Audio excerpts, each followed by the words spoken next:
तो आज मैं जिस फूड या आप कहेंगे ड्रिंक के बारे में बात करूंगी वो बहुत पॉपुलर है और स्पेशली वेट लॉस की दुनिया में उसे काफ़ी नाम हासिल है, काफ़ी लोग उसे रेकमेंड करते हैं वेट लॉस के लिए, और वो है हमारी ग्रीन टी। तो नो योर इंग्रेडिएंट में ग्रीन टी को मैं इसलिए लेकर आई क्योंकि बहुत सारे सवाल आते हैं ग्रीन टी के बारे में और बहुत सारे लोग इसको लेकर बहुत कंफ्यूज हैं, कब लेना चाहिए, कितना लेना चाहिए, किस टाइम पर और किन्हें अवॉइड करना चाहिए। Green tea is healthy but it is not for everyone. तो आज ग्रीन टी के बारे में बात करेंगे। जितने भी टी है, ब्लैक टी है, ऊलोंग टी है, माचा टी है, सभी एक प्लांट से आते हैं, कैमेलिया सिनेंसिस। इस प्लांट में से जब अलग अलग प्रोसेस करके अलग अलग चीज़ें बनाई जाती है तो अलग अलग चाय बनती है। सो ग्रीन टी के बारे में अगर हम बात करें तो सिंपली जब हम चाय की पत्तियों को ड्राई करते हैं उन्हें कहते हैं green tea.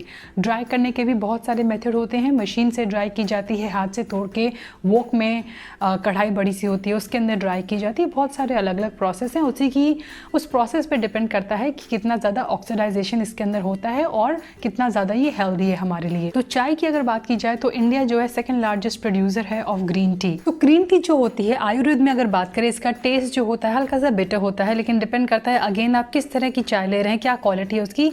So it can be slightly bitter, काफ़ी ज़्यादा बिटर भी हो जाता है, डिपेंड करता है अगेन आप कौन सी ब्रांड की और किस वैरायटी की चाय ले रहे हैं। इसकी प्रॉपर्टी की बात की जाए तो वार्म प्रॉपर्टी होती है थोड़ी सी। इसका नेचर जो होता है वो ड्राई होता है। तीनों दोषों पर इसका जो इफेक्ट है वो अलग अलग है। कफा जिसे है या कफ जिसे है वो कम होता है जब आप ग्रीन टी लेते हैं क्योंकि इसका नेचर ड्राई है। वहीं जिन लोगों को वात की प्रॉब्लम है वो अगर ज़्यादा ग्रीन टी का कंजप्शन करते हैं तो उसमें इजाफा होता है, वो बढ़ जाता है उसके अंदर। सो इट डिपेंड अपॉन कि आपकी बॉडी कैसी है, उस पर वैसा इफेक्ट होगा। न्यूट्रिशनल वैल्यू की बात की जाए, हाई क्वालिटी के एंटीऑक्सीडेंट्स और बायो एक्टिव कंपाउंड्स इसके अंदर हैं जिसकी वजह से इसे इतना हेल्दी माना जाता है। इसके अंदर क्वारसीटिन, लिनोलिक एसिड होता है, अमाइनो एसिड होता है, कैरोटेनॉइड्स होते हैं, अलग अलग एंजाइम्स होते हैं, क्लोरोफिल होता है, बायो एक्टिव कंपाउंड्स होते हैं, फाइटोकेमिकल्स, फ्लेवोनॉइड्स, पॉलीफेनॉल्स। और अगर कुछ ट्रेस मिनरल्स की बात की जाए तो कैल्शियम, मैग्नीशियम, कॉपर, जिंक भी होते हैं। ये ट्रेस मिनरल्स होते हैं यानी बहुत कम अमाउंट में चाय में मिलते हैं। लेकिन एंटीऑक्सीडेंट्स में जो सबसे इम्पॉर्टेंट एंटीऑक्सीडेंट है जो चाय को इतना हेल्दी बनाता है, जिससे चाय को वेट लॉस में इस्तेमाल करने के लिए कहा जाता है, वो है कैटेचिन्स। और कैटेचिन्स में भी एक पर्टिकुलर एंटीऑक्सीडेंट्स की बात करूं तो एपिगेलोकैटेचिन गैलेट यानी EGCG जो एंटीऑक्सीडेंट है वो चाय के अंदर पाया जाता है। और ऐसी रिसर्च हुई हैं कि ECGC वेट लॉस में, फैट लॉस में, फैट बर्निंग के प्रोसेस में फैट को मोबिलाइज करने में काफ़ी हेल्पफुल साबित हो सकता है। और यही वजह है, यही EGCG एपिगेलोकैटेचिन गैलेट है वो इस चाय को वेट लॉस से कनेक्ट करता है। साथ ही इसके अंदर होता है L-थियानाइन जो बेसिकली एक स्टिमुलेटर होता है। तो जब भी आप चाय पीते हैं आपका ब्रेन, आपकी नर्व्स इससे स्टिमुलेट होती हैं, यू फील एक्टिव, आपका फोकस थोड़ा सा बढ़ता है। लेकिन उसके थोड़े नेगेटिव इफेक्ट भी हो सकते हैं बिकॉज किसी भी तरह का स्टिमुलेटर जो होता है वो बहुत ज़्यादा हेल्दी भी नहीं होता है। इसके अलावा इसके अंदर कैफीन होती है।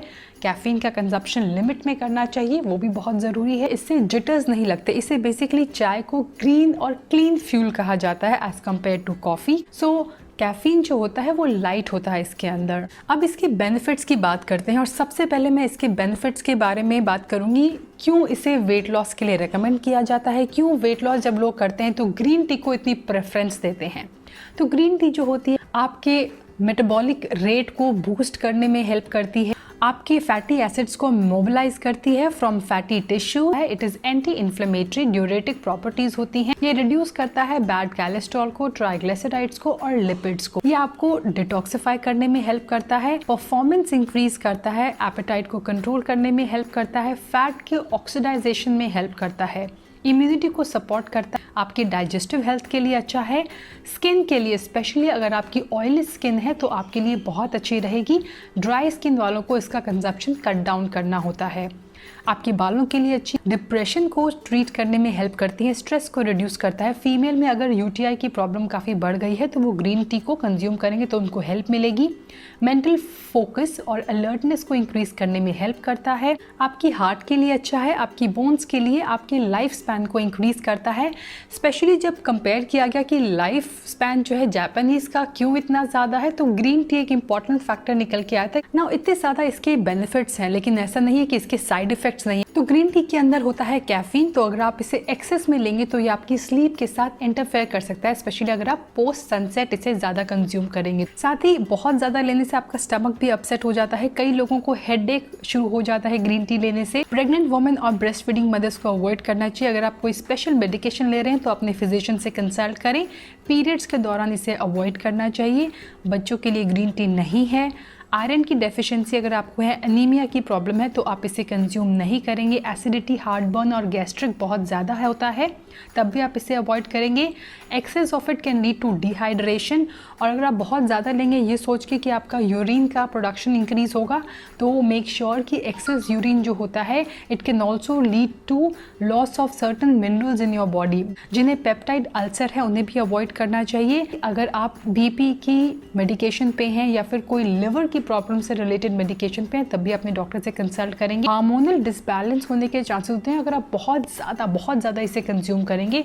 साथ ही अगर कंज्यूम करने के बाद आपको इरेगुलर हार्ट बीट की प्रॉब्लम होती है, तब भी आप इसे अवॉइड करें। इसे बनाने का जो सबसे बेस्ट तरीका है, कई लोग इसे बहुत ज़्यादा बॉईल करते हैं और सोचते हैं कि जितनी ज़्यादा बिटर उनकी टी होगी उतना उनके लिए अच्छा होगा, लेकिन ऐसा नहीं है। आपको पानी उबालने की ज़रूरत नहीं है। आप पानी गर्म कीजिए और फिर उसके बाद उसे ऊपर से पॉर कर दीजिए, उतना भी इनफ है आपको ग्रीन टी बनाने के लिए। क्योंकि इसके अंदर L-theanine होता है जो ब्रेन को स्टिमुलेट करता है, कैफीन होता है इसके अंदर, तो उसके साइड इफेक्ट को कट डाउन करने के लिए आप कुछ हर्ब्स अपनी ग्रीन टी के अंदर ज़रूर मिलाएं, जिसमें से एक है बेसिल। आप यानी तुलसी को, होली तुलसी जो हमारी है, उससे आप अपनी चाय में ऐड करेंगे तो उसके बेनिफिट्स और ज़्यादा बढ़ जाएंगे आपके लिए। लेमन ग्रास एक और ऐसी हर्ब है जो गर्मियों में आप इसे ऐड करेंगे तो इसके साइड इफ़ेक्ट्स कम हो जाएंगे और बेनिफिट्स आपके बढ़ जाएंगे।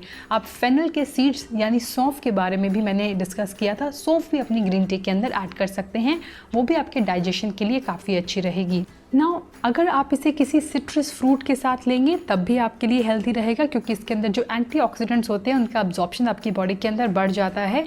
तो आप इसके अंदर लेमन ऐड कर सकते हैं, लेकिन अगर आप ज़्यादा लेमन ऐड करेंगे, क्योंकि इसकी प्रॉपर्टी एसिडिक होती है, और अगर ज़्यादा आप सिट्रस चीज़ें इसके साथ ऐड करेंगे तो उसको बढ़ जाएगी, तो एसिडिटी की प्रॉब्लम हो सकती है। Few drops of lemon is enough. साथ ही अगर आप इसमें हनी ऐड करते हैं तो हनी बिल्कुल गर्म आपको टी में ऐड नहीं करना है, उसका टेम्परेचर थोड़ा कम आने दीजिए 60 के आसपास, और तब अपनी ग्रीन टी में आप हनी ऐड करेंगे, अदरवाइज उसकी प्रॉपर्टीज़ भी किल हो जाएंगी। नाउ कब लेना चाहिए इसको? बेस्ट टाइम है लेने का between your meals. Empty stomach कई लोगों को, मोस्टली लोगों को ये सूट नहीं करती है। Avoid taking it empty stomach, avoid taking it with and immediately after your meal. अगर आपको अपनी खाने के बाद लेना है तो कम से कम 35 to 40 मिनट्स का गैप होना चाहिए, उसके बाद अपनी ग्रीन टी आप इंजॉय कर सकते हैं। आप इसे as a pre workout drink ले सकते हैं, क्योंकि प्री वर्कआउट आप इसे लेंगे तो आपके फैटी एसिड्स आपके ब्लड में आके मोबिलाइज होके वहाँ आ जाएंगे, और जब आप वर्कआउट करेंगे तो चांसेस आर कि आप ज़्यादा कैलोरी, ज़्यादा फैट बर्न करेंगे। सो उसी की वजह से, फैट मोबिलाइजेशन की वजह से आप ज़्यादा कैलोरी बर्न करके जल्दी फैट लॉस करेंगे। कई लोगों ने मुझे बोला था कि हम तो एम्प्टी स्टमक ही वर्कआउट करते हैं, तो यू आर सेइंग कि do not have it empty stomach and have it as a pre workout meal. तो आप हल्का सा कोई स्नैक ले सकते हैं, मे बी कुछ आमंड्स ले सकते हैं और कुछ ले सकते हैं, ताकि इसके साइड इफ़ेक्ट्स थोड़े से कम हो जाएं। पोस्ट सनसेट भी आप इसे नहीं लेंगे, और खाने के इमीडिएटली बाद आपको क्यों नहीं लेना है? चाय के अंदर होते हैं टेनेंट्स, एक तरह के कंपाउंड्स होते हैं जो आपकी खाने में से आयरन, जिंक और कैल्शियम जैसे मिनरल्स के एब्जॉर्प्शन को ब्लॉक कर सकते हैं, उन्हें रोक सकते हैं, उनको कम कर सकते हैं।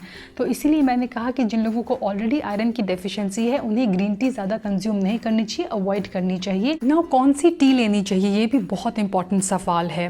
तो जो टी बैग्स में जो टी आती है, बेसिकली मैं उसे ग्रीन टी कंसिडर करती ही नहीं हूँ। तो जो पैकेट्स में आती है, जो टी बैग्स के अंदर आती है, उसके अंदर मोस्टली ट्विग्स होते हैं, फेनिंग्स होते हैं, यानी एक तरह का डस्ट होता है उसके अंदर। उसके अंदर ग्रीन टी की नाम की जो लीव्स होती हैं वो तो मिसिंग होती हैं। सो जब भी आप ग्रीन टी खरीदें, हमेशा लूज़ जो लीव्स होती हैं उन्हें प्रेफरेंस दें। साथ ही जो बैग्स होते हैं वो फूड क्वालिटी नायलॉन के बने होते हैं, पीवीसी, वो भी काफ़ी टॉक्सिक होते हैं। खराब क्वालिटी की टीज़ में टेनिन हो सकता है, फ्लोराइड ज़्यादा हो सकता है, हार्मफुल मेटल्स हो सकते हैं, एडिटिव्स हो सकते हैं। कितनी लेनी चाहिए?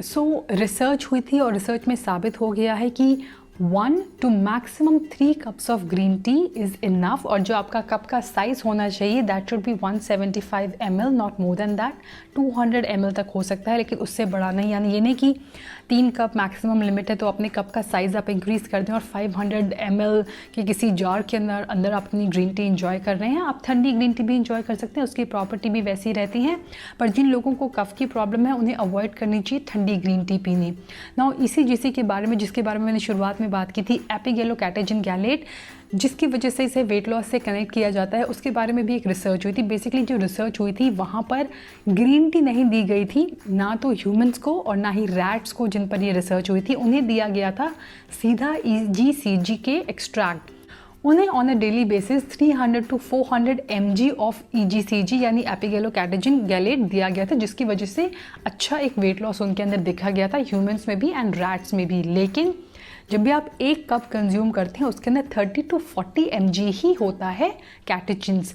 यानी अगर आपको उस लेवल का वेट लॉस अचीव करना है तो आपको 10 कप ग्रीन टी पीना होगा on a daily basis, which is not healthy. And I am not saying that you should have 10 cups. उसके अंदर कैफीन भी होता है और एक्सेस में लेने से जो भी मैंने आपको साइड इफेक्ट बताए थे वो भी आपको हो सकते हैं। It is very healthy, you should have it अगर आपको सूट करता है। Otherwise it is not a miracle drink. सिर्फ अगर अपना वेट लॉस इस पर डिपेंड करके सोचेंगे कि हम ग्रीन टी पी रहे हैं हमारा ऑटोमेटिकली वेट लॉस हो जाएगा, वो पॉसिबल नहीं है। You still have to work out, you still have to eat healthy, you still have to live a healthy lifestyle to lose weight. I hope green tea से related आपके सारे doubts जो हैं वो क्लियर हो गए होंगे। Thanks for watching. Stay healthy, stay fit, stay at home, stay happy and I will be back very soon. Bye bye.